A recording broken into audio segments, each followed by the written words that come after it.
السلام عليكم ورحمة الله. غنشوفوا في هذا الفيديو board consists of judges and lawyers. It's all independent people. Not a single person from CAF sits there. And therefore, the president Raymond of felt CAF... like the man from Tunisia is... Wait, it's important to give context. This is a second decision. It's not the first decision. And I heard you a bit earlier on, Thomas.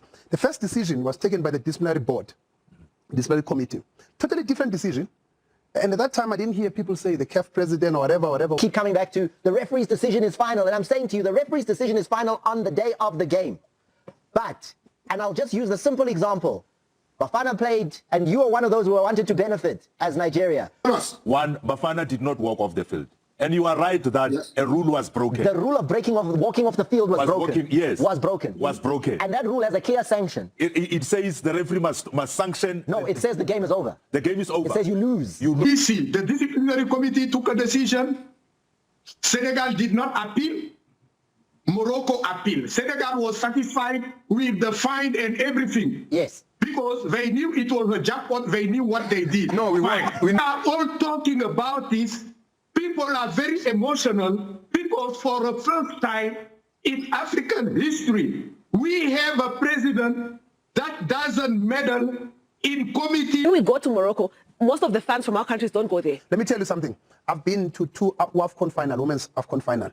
The first one was 2022. South Africa play Morocco. In Morocco, I was there with you. South Africa win. And they go.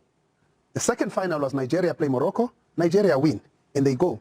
اليوم غادي ندخلوا مباشرة في واحد الموضوع اللي شعل إفريقيا كاملة، ولكن الحقيقة ماشي بحال اللي كيتقال في الإعلام. هذا الفيديو جايب لكم نقاش من قلب البرامج الإفريقية، فين حتى بعض الإعلام ديال جنوب إفريقيا ما كيدافعش على المغرب حبا فيه، ولكن خدمة لمصالح بلاده، وخصوصا مع وجود رئيس الكاف موتسيبي.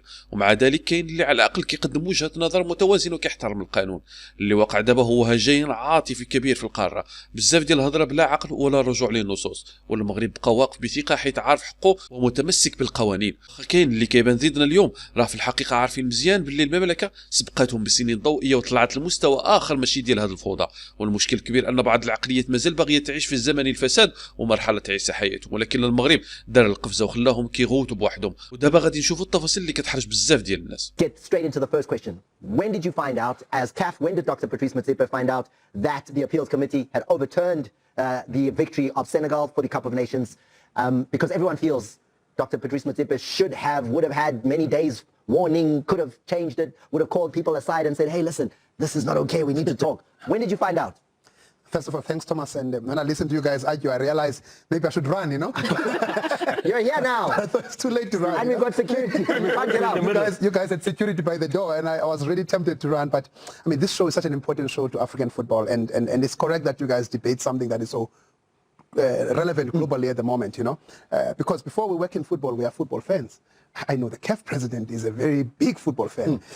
So everybody in football, my assumption is that he's a football fan. So in one way or the other, you've got some contact to it. So to answer your question, actually, you know, a lot of people have asked, I think they've got this question at the back of their mind.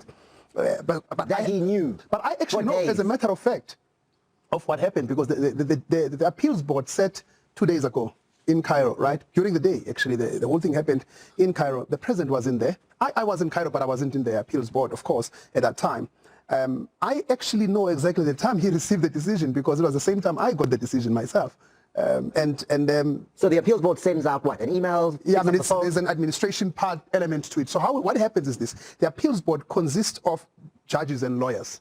It's all independent people. Not a single person from CAF sits there.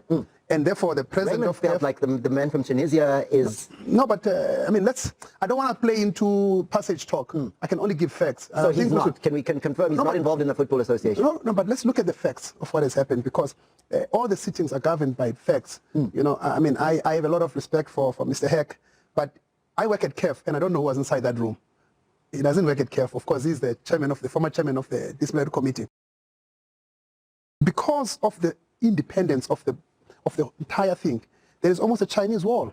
The CAF president, by the way, it's important to give context. This is a second decision, it's not the first decision. And I heard you a bit earlier on, Thomas. The first decision was taken by the disciplinary board, disciplinary committee. Totally different decision. And at that time, I didn't hear people say the CAF president or whatever happened. So the DC takes one decision. the appeal board take a particular different decision to this. For me, if there is any interference, there should be uniformity in the decisions, right? Both bodies, I mean, I'm just using logic. Forget that I work at CAF. I'm just saying if there is an interference, there has to be this. And I think anyone here or anyone in Africa, for that fact, they know that for the president of CAF, integrity is at the heart of everything. When did you find out? You're not giving me the answer. I found out. When did Dr. Patrice find out? You're saying he found out with everybody else? No, it's a matter of fact. With everybody else? He found out, no, not with the media. No, but I mean generally. 100%. Not long before everyone else found out. Listen, I know it's not a speculation for me what I'm saying. The president of CAF was sent the decision, same with, not with everyone at CAF, of course, there was a small group that received the decision. And I think an hour or so later, it was sent to the media, the decision. But obviously after it was sent to the affected parties, of course, there's a process. We send it, the decision is sent, and obviously it's sent to the affected parties. And then after the affected parties are informed, it is then published. Guys, are you all comfortable so far? This is exactly what happened. I mean, it's a matter of fact. Just are you comfortable? Is there anything that you want to debate? You're not feeling comfortable on what Alex is saying? Mamadou, Ida, if you guys want to jump in, is there something? No, he has not landed. He has not landed. He's still on the periphery. We're still listening now. He's still talking about the appeal decision. This decision came somewhere yesterday. Can't we look at the mindset of the referee that you put in there to officiate the game? The law says for the good of the game, for fair play. If that referee had ended the game, we would have accepted it. But we're all watching this game, knowing that if that game had ended, it would have been a big disgrace to Africa. And even the Moroccans were compelling the referee to continue. Can I say something? I don't know whether you guys are privy to this information. About a month ago, the president of CAF Dr. Motsepe called an emergency exco in Tanzania. And on the agenda was the discussion of the final.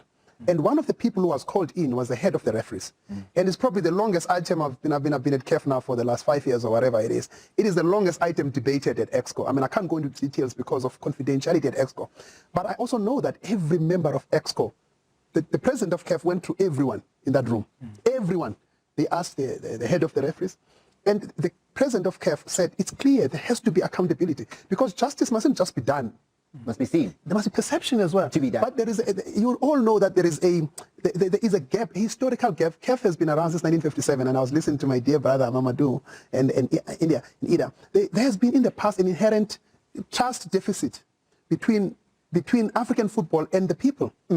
It's not going to happen overnight that we close this. Well, that man next door to you has a big trust. There's a question I wanted to ask you because... Bonsoir, mon frère. Bonsoir. Ça va? Ça va, oui. Ça va, mon frère. Is it true that the referee that was supposed to officiate the game the final was changed? You know, I've heard so many of these theories, and most of them is actually quite true. What is happening, Thomas? Is it true? That was a very no. I don't. I mean, this is not true. This is not true. It wasn't changed. Not to the best of my knowledge. Within a day or so of the final. Not to the best. Because we have in Senegal. No. Let me tell you the facts. Okay. Yeah. Because we receive the appointments of referees from a CMS system. Though once they are there, they can only be changed, and then when they are changed, there's a qualification of why it's being changed, or whatever it is. In the system, now I don't know what happened in the referee's room, what was disputed 2 weeks ago, I don't know. But in the system, there was one name which was loaded, and there was one name that came out. Never changed. Not to the best of my knowledge, because I am in the CMS system. Now if something happened before that, Thomas, that was in the referee's room, I don't know. Ida, I want to challenge you guys, and I'm going to come back to you because Raymond, I think, Mr. Hack didn't really get to the point, but you still keep coming back to the referee's decision is final. And I'm saying to you, the referee's decision is final on the day of the game. But, and I'll just use a simple example. Bafana played, and you are one of those who wanted to benefit as Nigeria. We played Egypt. we played Lesotho. Won that game, 9-9 on the field, 100%. Referee went finished. Game is over. Then, a year later, 3 points were taken away from Bafana. Because something in the rules was wrong. The rules said, Bafana, you should not have played this player. You played him. Now you are no longer the winner of that game. I'm trying to understand that if I'm the appeals committee and I look at the situation, I go, okay, listen, what is being argued here is that this rule was broken. Now we have the position, we can come back and say, listen, the rule was broken. Thank you. Now let's go back and say, Yes, Thomas, hey, Go first. Can I come in? come in. Thomas, One, Bafana did not walk off the field. And you are right that a rule was broken. The rule of walking off the field was broken. Yes. Was broken. Was broken. And that rule has a clear sanction. It says the referee must sanction. No, it says the game is over. The game is over. It says you lose. You lose, In fact, exactly. you lose the match. Yes. That's what it says. That's what it says. It didn't happen on the day. The referee did not apply that rule. So why punish Senegal when the referee who was appointed by CAF did not apply the rule? Thomas, one principle I want to go to is, let's say you're playing under protest, right? You come at the beginning, you fill in the forms, you say, ref, I think there's a problem with this team, I'm not happy, I'm very unhappy. Yes. I play the entire 90 minutes plus extra time, I play. The game finishes. Yes. I maybe even lose that game. Yes. And then later they find out, actually you were right. And then now, the other I win the game. I played. It doesn't mean in your under situation. Protest. Yes, Under but I played. The point under is I protest. played. But Morocco did not No, protest. because That's that game was already on. There was no time to protest. The game was on. there was so many people. That was the final. Thomas, You can't write a protest in the middle of the game. Committee, why didn't they see that the rule is broken? I'm saying in the middle of the game, you know. Why the game is on, there's no protest. You can't write in the middle. Let me go to you, Mamadou. All right. I think we've been talking about this. The DC, the disciplinary committee, took a decision. Senegal did not appeal. Morocco appealed. Senegal was satisfied with the fine and everything. Yes. Because they knew it was a jackpot. They knew what they did. No, we won. We knew we won. No, we knew we won. Mamadou. No, Morocco protested. Now, the appeal committee is led by a Nigerian woman judge, highly respected in Nigeria. Yes. The country of Ida, from the Supreme Court. Very decent woman. Now, they took the decision based on their inquiries. They even interrogated all the cameras in the stadium. That's why the appeal committee exists. Now, after the appeal committee, you go to the CAS, to the Court of Arbitration. Now, we are all talking about this. People are very emotional because for the first time in African history, we have a president that doesn't meddle in committees, in disciplinary committees, in appeal committees, in referee committees. Everybody have full independence and transparency. I'm going to a break. That's what Africa was dreaming of. I'm going to a break. Now that it's happening, I'm going to a break. People are complaining. And look, Senegal even got even their money. They got their We'll be back after this. Now let's get back into this conversation. Lux September is with us. He's the man with CAF. And Lux, I am running out of time, so I'm going to need you to give me the short, sharp answers on these situations. But you must know one thing, right? Yeah. Whatever, because when you commit to a principle like our president, Dr. Motsepe, has of the administration, the executive of CAF must not interfere or in any way, form, in a process that is ongoing. Because I'm told today that Senegal are going to appeal to CAS. By the way, I mean, who's telling you? No, by the way, I mean, earlier today, I mean, the president of CAF and the president of Senegal had a very good discussion. The country or the association? The association, yes. Okay. A very, very good discussion. I think in Africa, nobody doubts the integrity of the president of CAF. That's why I'm saying even my answers here are limited. I mean, I'm listening to your debate, by the way, and it's an amazing debate. But my answers are purely going to be ring-fenced around the issues of procedure and the process. Okay, here's the process that we want to know about. Now that the decision has changed, are you fetching the trophy from Senegal? No, I think I'm told there is a process that is, as I said, there is an appeal of the court. But the actual trophy? There is, no, Thomas, because there was, you can't separate the decision of the disciplinary committee to this decision. It's an ongoing process. How do we undo this? Because no, hang on. There was celebration. No, but there was a decision taken in the disciplinary committee which was completely different. And there was an appeal. Yes. And CAF gave space to the appeal to happen. And exactly now, CAF is not taking anyone's side on the matter. That's fine. But the decision right now as it stands is but no one... Morocco are the champions as we stand right now. No, but Morocco, remember what I'm saying to you. Just 3 weeks earlier, there was a decision of the disciplinary committee. When it was appealed, CAF said, okay, let's watch. I mean, it's a party, but it's not. It doesn't take any of the sides. There's no plan right now to go get the trophy. We have to wait for the decision of CAS. We have to wait for that decision. The Court for Arbitration for Sport. Correct, because it's the final arbiter in sport. It's the highest decision-making body, and CAF is bound. By the way, every decision, if it's not appealed, CAF is bound to implement it. As we stand right now, no, but there is no appeal to CAF. No, but Senegal have the decision of CAF is made. No, but Senegal have announced that they have appealed. They will. No, they have announced they have appealed. They've done it now. That's what they've said. Yes. Okay. I've got a question. When the WAFCON was cancelled, one of the things that was postponed. Anyway, when WAFCON was postponed, one of the issues that was raised that it was for safety concerns.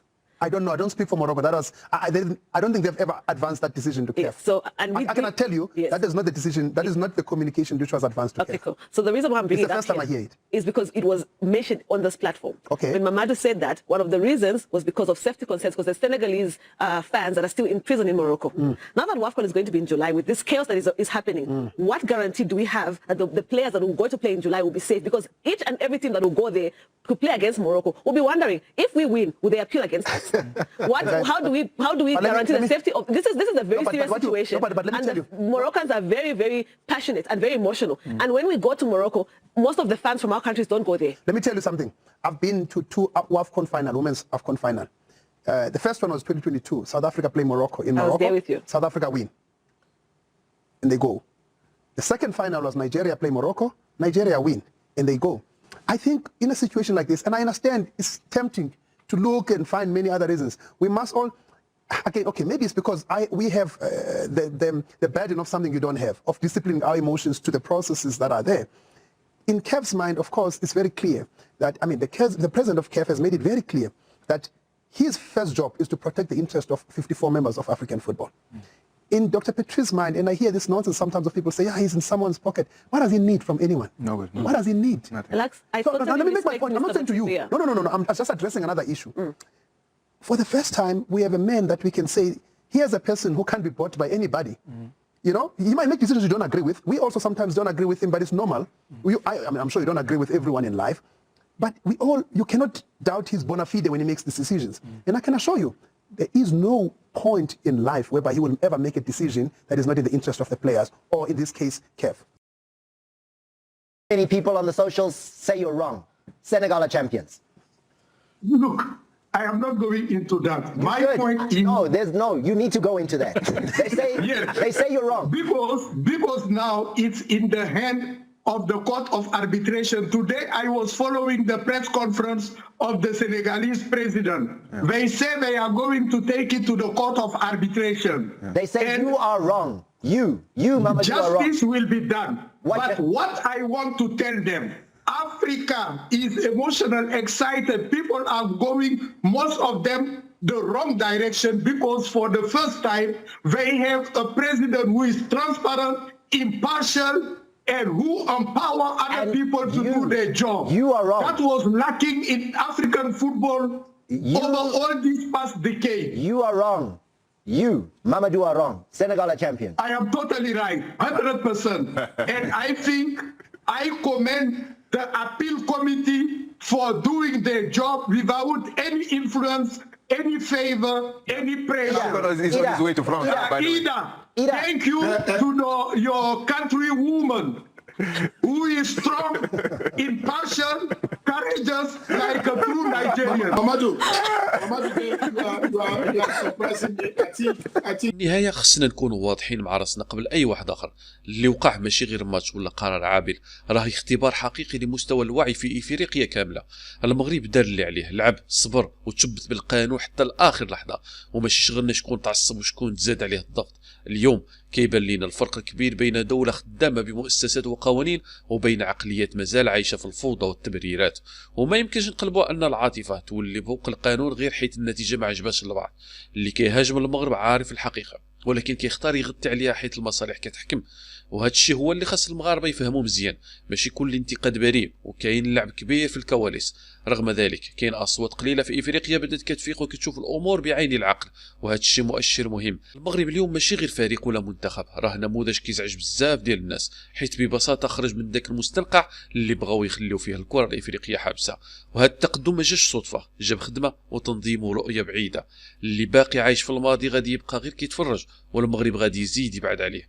اليوم كاين اللي باغي يرجعنا للور، ولكن الواقع كيقول العكس. المستقبل كيتبنى دابا، والمغرب راه دخل فيه بقوه وما مسوقش للضجيج. اذا كان شي درس خاصو يتفهم هو ان الحق كيبان ولو يحاولوا يغطيوه، وخا يكون الضغط وخا يكون الهجوم، المغرب باقي ثابت وما غاديش يتنازل. ودابا الكره في الملعب اللي باقي يشوف الحقيقه، يا اما يفيق يا اما يبقى غارق في الاوهام.